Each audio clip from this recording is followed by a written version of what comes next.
Bienvenidos de vuelta, pasajeros. Sé que estaban esperando, que sintieron ese llamado extraño, esa comezón en el pecho que solo aparece cuando algo oscuro, algo verdadero, está por revelarse. No se preocupen, este tren los está esperando a ustedes. Este no es un viaje para los que prefieren mirar hacia otro lado.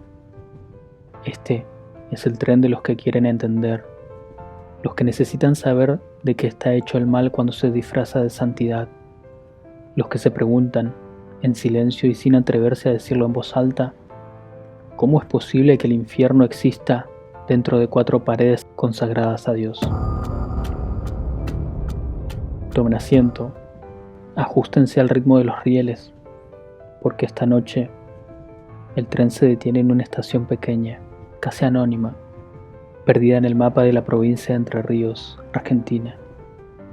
Una estación que la mayoría del mundo desconoce, pero los que alguna vez pasaron por ella nunca pudieron olvidarla. Estación Nogoyá. Población algo más de 30.000 almas. Una ciudad tranquila, de plaza arbolada, de misa dominical y vecinos que se saludan por el nombre. Una ciudad que en el año 2016 descubrió con horror colectivo que en su interior, detrás de sus muros de adobe de medio metro de espesor, en un convento de clausura que nadie nunca cuestionó, algo muy antiguo y muy perverso llevaba décadas ocurriendo. Miren por la ventana, en la distancia, recortada contra el cielo nocturno, pueden ver las torres del convento de la Preciosísima Sangre y Nuestra Señora del Carmen. Esta noche vamos a entrar. Cuando hablamos de monstruos, tendemos a imaginarlos en la oscuridad explícita, en callejones, en sótanos, en los márgenes donde la sociedad deja de mirar. Pero el mal más sofisticado, el más paciente, el más devastador de todos, no necesita esconderse en las sombras. A veces exige que lo llamen madre. A veces construye su guarida en el lugar más inesperado, el corazón de lo sagrado. Luisa Esther Toledo, hermana María Isabel de la Santísima Trinidad, priora del Carmelo de Nogoyá durante años que se convirtieron en décadas de reino absoluto. Para el mundo de afuera, era una mujer consagrada a Dios. Para las mujeres que vivían bajo su techo, era otra cosa completamente diferente. Era el verdugo con rosario en la mano.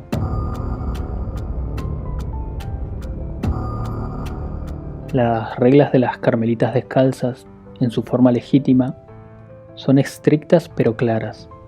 Silencio, oración, renuncia. El dolor como ofrenda voluntaria hacia algo que trasciende la carne. Hay una diferencia abismal, pasajeros, entre quien elige mortificarse en nombre de su fe y quien es forzado a sangrar en nombre del ego de otro. Toledo tomó las palabras sagradas y las vació de todo contenido espiritual. Las rellenó con otra cosa, con su propio oscuro placer por el control, con la necesidad monstruosa de poseer a las mujeres a su cargo en cuerpo y en mente. Transformó la fe en una jaula, y esa jaula la cerró con llave. Silvia Albarenque tenía 18 años cuando decidió entregarle su vida a Dios. 18 años y una vocación genuina. Esa clase de fe ardiente que solo existe en la juventud, cuando aún se cree que el mundo puede ser redimido por la devoción pura. Nadie le avisó que el Dios que habitaba en esos muros era otro. Lo que encontró del otro lado de esa puerta no fue el refugio sagrado que imaginó. Fue una década, 10 años de látigos, de mordazas, de frío deliberado, de hambre, de humillación sistémica. 10 años de escuchar que sus pecados causaban los tumores en la cabeza de sus hermanas, que su maldad intrínseca era la razón por la que la comunidad entera vomitaba dolor, que ella, Silvia, era la fuente de todo sufrimiento ajeno. El pasajero oscuro de Toledo no necesitaba cuchillo, le bastaba con la palabra.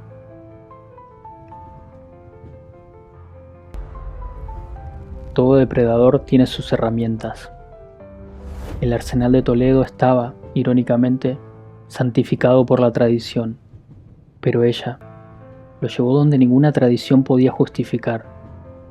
Las disciplinas, látigos de cuerda pasados por cera derretida, dejados al frío para que endurecieran. La cuerda cruda, explicaba ella, no desgarra con la eficiencia necesaria.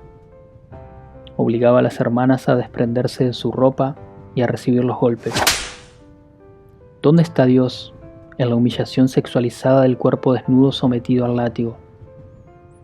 No hay respuesta posible, porque esa pregunta ya no pertenece al territorio de la fe, pertenece al territorio del abuso.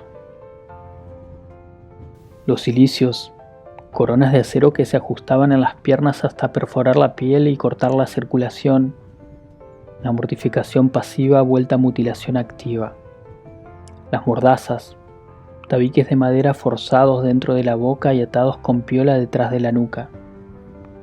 Condenaba a las mujeres a tragar su propia sangre, su propia saliva y sus propias palabras, hasta por una semana entera, sin poder pedir agua, sin poder articular el dolor. Y para quienes se resistían, el piso helado, la lengua dibujando cruces en la piedra, la fe, pasajeros, reducida a un espectáculo de servidumbre animal. El dolor físico, sin quitarle su crueldad, tiene al menos la cortesía de ser visible. La carne magullada cicatriza, el moretón desaparece, pero hay una violencia que no deja marcas en el cuerpo, la que reescribe la mente desde adentro. Silvia Alvarenque vivía en un ambiente de hermeticidad absoluta, sin televisión, sin libros por placer, sin la posibilidad de caminar hacia una plaza o charlar con alguien del mundo exterior. Solo las paredes, solo el silencio, solo la voz de Toledo repitiéndole día tras día que su existencia era la causa del sufrimiento ajeno. El terrorismo mental es paciente, no necesita apresurarse, tiene tiempo. Dentro de esos muros, el tiempo no corre igual que afuera, el tiempo se estira, se vuelve viscoso, se convierte en una forma más de tormento. La indefensión aprendida tiene un nombre clínico, pero los que la padecen no conocen ese nombre, solo saben que ya no pueden imaginar que las cosas sean diferentes, que el látigo es merecido, que el dolor los purifica, que pedir salir es blasfemar contra la voluntad de Dios. Silvia Alvarenque llegó al límite de fractura. Intentó apagar su propia luz para que dejara de doler la oscuridad. Tanto Silvia como Roxana Peña pidieron salir. Lo pidieron de frente, temblando. Lo pusieron por escrito más de una vez. El derecho canónico y la legislación civil son explícitos. La clausura es voluntaria. Nadie puede ser retenido contra su voluntad. Toledo destruía los papeles, cerraba los candados, ignoraba los ruegos con la tranquilidad de quien sabe que nadie va a escuchar desde afuera. Retuvo a Silvia Alvarenque durante 7 años desde que ella quiso irse. 7 años. No la liberó por compasión ni por respeto a la norma. La entregó a su madre en 2013 porque la enfermedad de Silvia amenazaba con convertirse en un problema demasiado visible. A Roxana Peña la tuvo enjaulada durante 1 año y medio, hasta que Roxana decidió que prefería enfrentarse a lo desconocido antes que pasar un solo día más ahí dentro. Marzo de 2016. Ningún imperio del terror es eterno. Toda presa acorralada, si no muere, eventualmente muerde. Roxana Peña orquestó lo que los propios jueces del caso describirían después, en el fallo histórico, como un cinematográfico escape. No sabía si del otro lado de los muros encontraría la salvación o el castigo de su captora. Jugó a suerte y verdad, y ganó. Su fuga fue el martillazo que quebró el cristal de la impunidad. Julio de 2019, Gualeguay, provincia de Entre Ríos. Los tribunales terrenales hicieron lo que el silencio divino no pudo: dictar sentencia.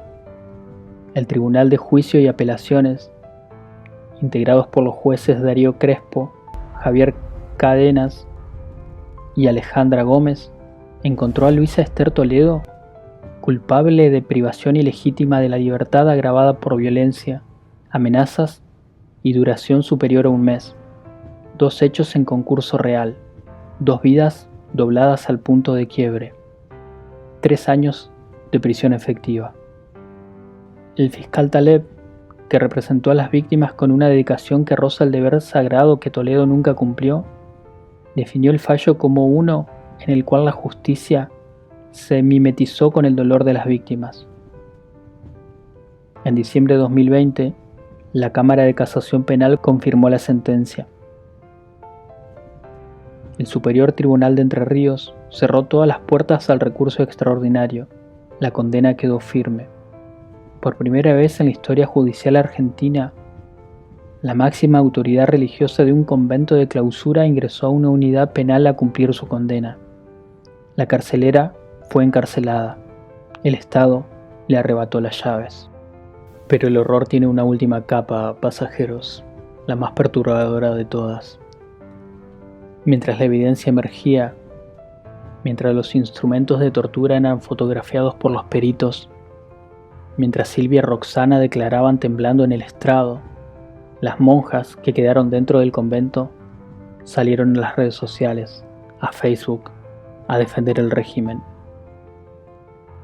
Se autodenominaban esposas de Cristo, afirmaban estar totalmente felices, negaban cualquier forma de tortura, llamaban a los testimonios de sus hermanas productos de la imaginación. No estaban mintiendo deliberadamente, pasajeros. Eso es lo más aterrador. La disonancia cognitiva tiene ese poder. Hace que el individuo, subyugado, defienda con ferocidad la estructura que lo oprime, porque admitir la verdad significaría el colapso total de todo aquello en lo que se basó su existencia. El lavado de cerebro perfecto no se parece a una película de terror, se parece a la convicción sincera, al amor genuino por el verdugo, al síndrome de Estocolmo elevado a la teología. Silvia Alvarenque salió del convento de Nogoyá, fue a parar a otro, y en ese otro tuvo que intervenir para salvarle la vida a una hermana, porque descubrió que el abuso no era el defecto de un individuo, era un mal sistémico, esparcido por las raíces de las instituciones cerradas. Pero Silvia salió también de ese segundo convento y de la oscuridad en general. Hoy declara, con una sabiduría que solo se forja en el acero del sufrimiento real, que cada hecho sencillo de la vida cotidiana es un milagro, que la experiencia del infierno le enseñó a celebrar lo que la mayoría da por garantizado, que el dolor pudo haberla afilado hasta volverla cortante, áspera, hiriente, y en cambio la convirtió en una persona más capaz de reconocer el dolor ajeno y no ignorarlo. La resiliencia no es una metáfora, es una decisión que se toma, a veces sin saberlo, en el momento más oscuro. Es el momento en que el pasajero de un tren que debería haberla destruido decide bajarse en la estación correcta. En 2026, el trauma se transforma en memoria colectiva. La serie Cautiva lleva este descenso a las pantallas del mundo. Clara y Cecilia, la víctima y el verdugo, porque el arte existe, entre otras razones, para garantizar que los horrores sepultados bajo el silencio del adobe no se repitan sin testigos. El tren arranca de nuevo, pasajeros. El andén de Nogoyá queda atrás. En el horizonte ya hay otra estación, otro nombre, otra historia de lo que el ser humano es capaz de hacerle a otro ser humano cuando el poder, La fe y el aislamiento se juntan en el lugar equivocado. El pasajero oscuro no siempre lleva un cuchillo bajo el abrigo de la noche. A veces lleva un rosario entre las manos y te exige bajar la cabeza. La maldad se adapta, muta, se disfraza de autoridad absoluta, vigila en las puertas cerradas y hasta nuestro próximo descenso a las sombras. Que tengan muy buenas noches.